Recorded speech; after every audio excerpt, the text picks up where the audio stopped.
Selamat malam dan selamat bertemu kembali dalam Renungan Malam God's Amazing Grace atau Kasih Karunia Allah yang mengagumkan oleh Ellen G. White tanggal 18 Agustus 2026. Mari kita berdoa.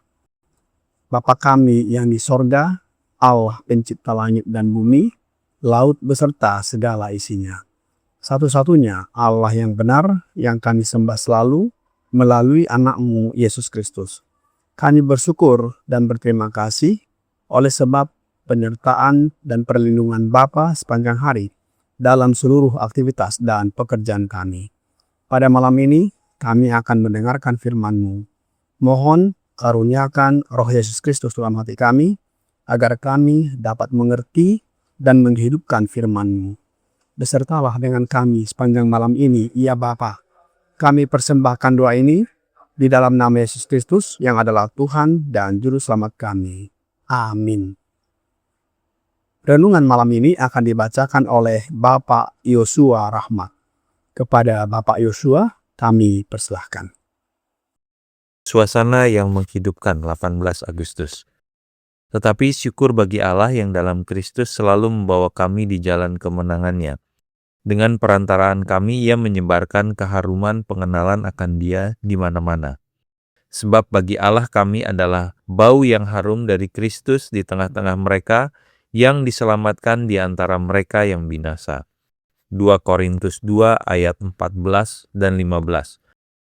Dalam karunia-Nya yang tiada bandingnya, yaitu anaknya, Allah telah menyelubungi seluruh dunia dengan suasana kasih karunia yang nyata, sama nyatanya dengan udara yang beredar di sekeliling bumi. Semua orang yang memilih untuk menghirup suasana yang menghidupkan ini akan hidup dan bertumbuh hingga mencapai kedewasaan sebagai pria dan wanita di dalam Kristus Yesus. Tidak ada seluruh keindahan seni yang dapat dibandingkan dengan keindahan perangai dan tabiat yang akan dinyatakan dalam diri mereka yang menjadi wakil-wakil Kristus.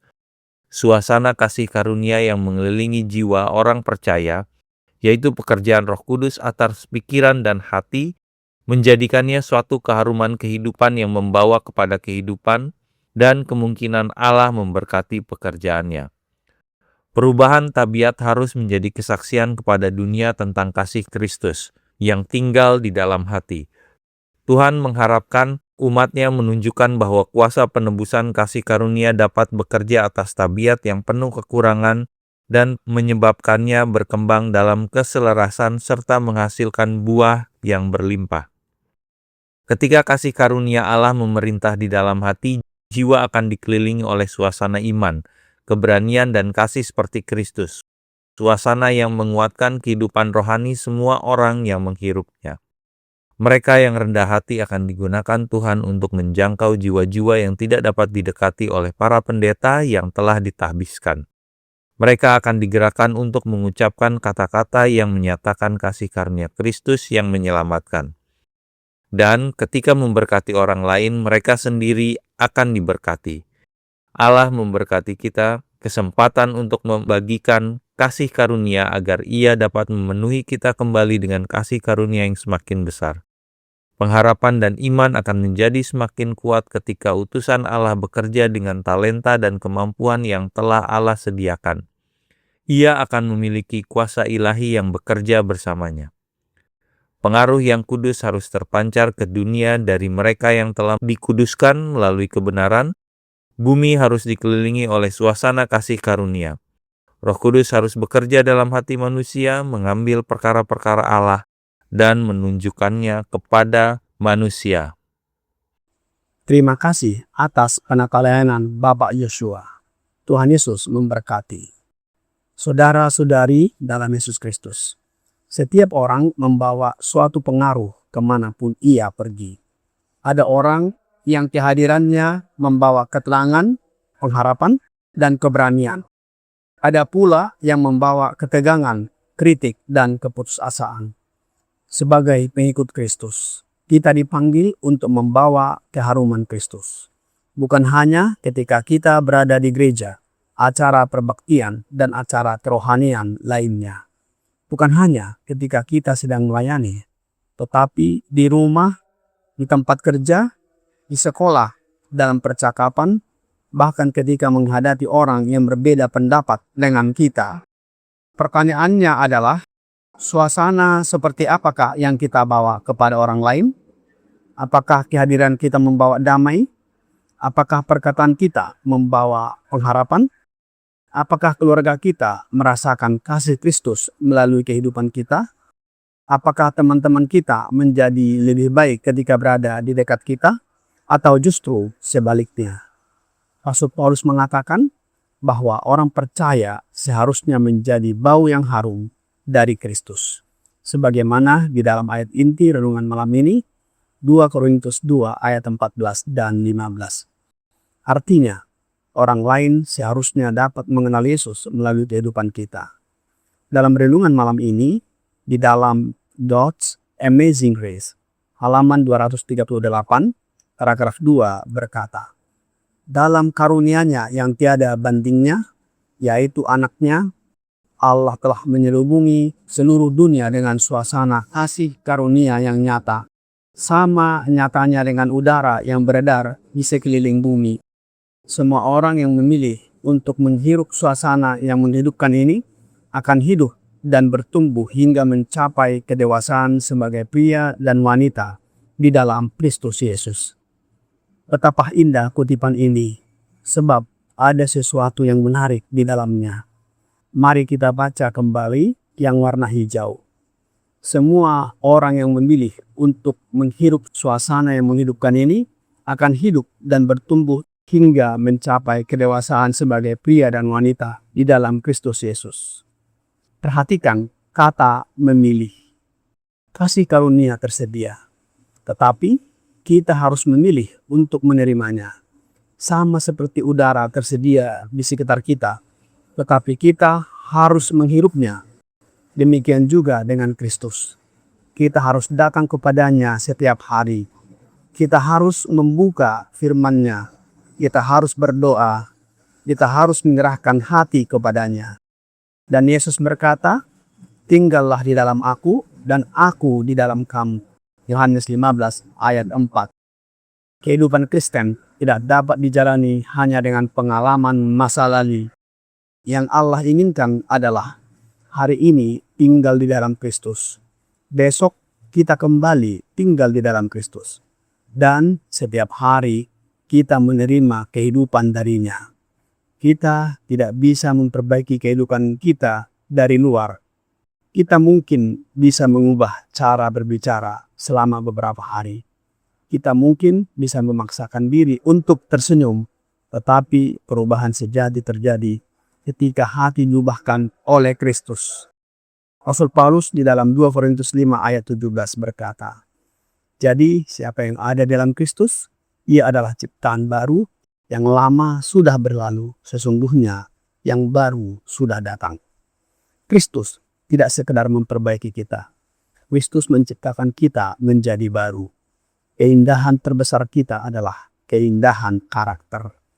Roh Nubuat di dalam Christ Object Lessons, halaman 298, paragraf 2 berkata, tidak ada seluruh keindahan seni yang dapat dibandingkan dengan keindahan perangai dan karakter yang akan dinyatakan dalam diri mereka yang menjadi wakil-wakil Kristus.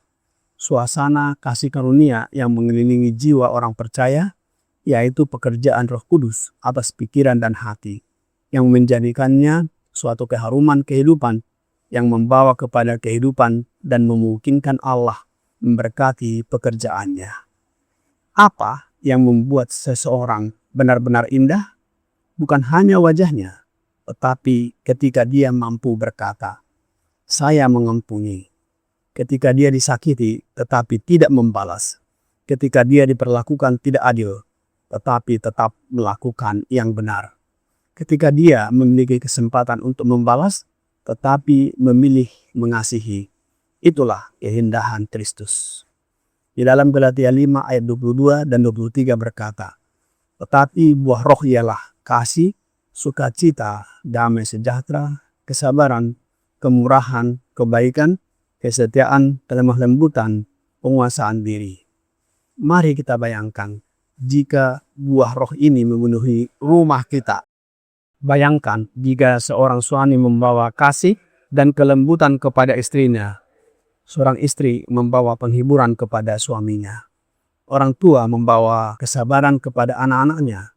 Dan anak-anak membawa hormat kepada orang tua.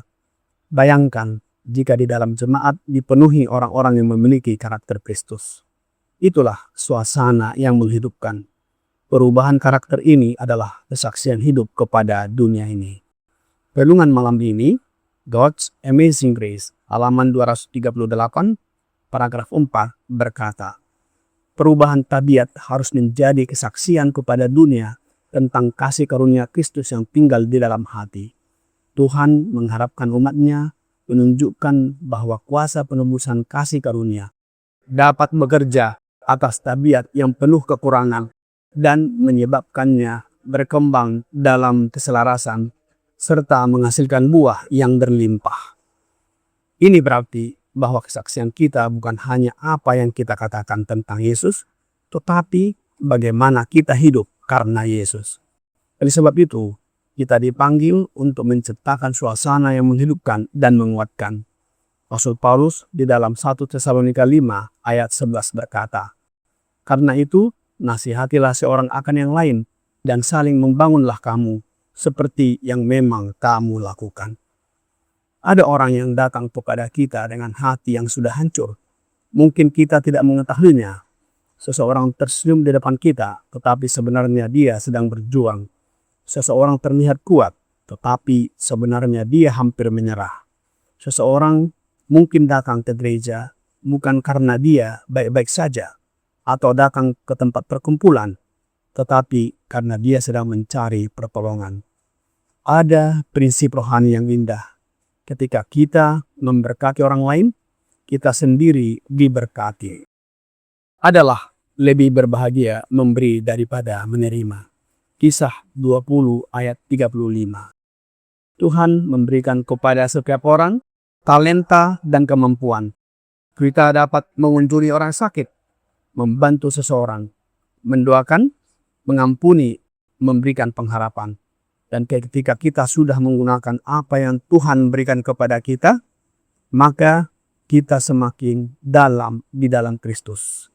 Mengapa? Karena ketika kita menjadi saluran kasih karunia, kita sendiri menerima kasih karunia dari sumbernya. Oleh sebab itu, biarlah kita menjadi saluran keharuman Kristus. Mari kita kembali ke ayat inti renungan malam ini. Di dalam 2 Korintus 2 ayat 14 dan 15. Tetapi syukur bagi Allah yang dalam Kristus selalu membawa kami di jalan kemenangannya. Dengan perantaraan kami yang menyebarkan keharuman pengenalan akan Dia di mana-mana. Sebab bagi Allah kami adalah bau yang harum dari Kristus di tengah-tengah mereka yang diselamatkan dan di antara mereka yang binasa. Saudara-saudari dalam Yesus Kristus, perhatikan kata dengan perantaraan kami. Allah dapat menyebarkan keharuman Kristus melalui kita. Ini adalah sebuah kehormatan. Kita adalah manusia biasa, mempunyai kelemahan, kekurangan.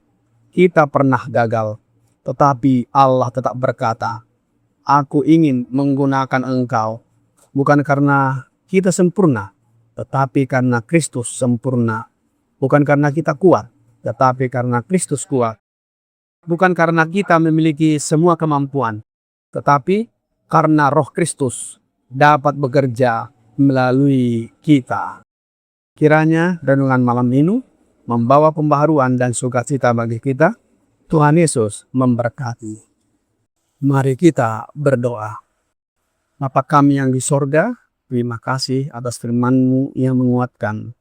Jadikanlah hidup kami suasana yang menghidupkan kepada sesama, sehingga kami menjadi saksi atas kasih Bapa yang begitu besar. Oleh sebab itu ya Bapa, kami mohon curahkan roh anak-Mu Yesus Kristus dalam hati kami, agar kami dapat menghadirkan suasana yang menghidupkan, membawa keharuman Yesus Kristus, dan menjadi berkat bagi orang lain. Karakter kami diubahkan menjadi serupa dengan karakter Yesus Kristus. Bila mana Yesus datang kembali, kami siap menyambutnya dan diangkat masuk ke dalam kerajaan sorga. Kami serahkan hidup kami ke dalam tangan sepanjang malam ini ya Bapa. Mohon ampuni kami atas segala dosa dan pelanggaran yang kami lakukan. Kami persembahkan doa ini di dalam nama Yesus Kristus yang adalah Tuhan dan Juru Selamat kami. Amin.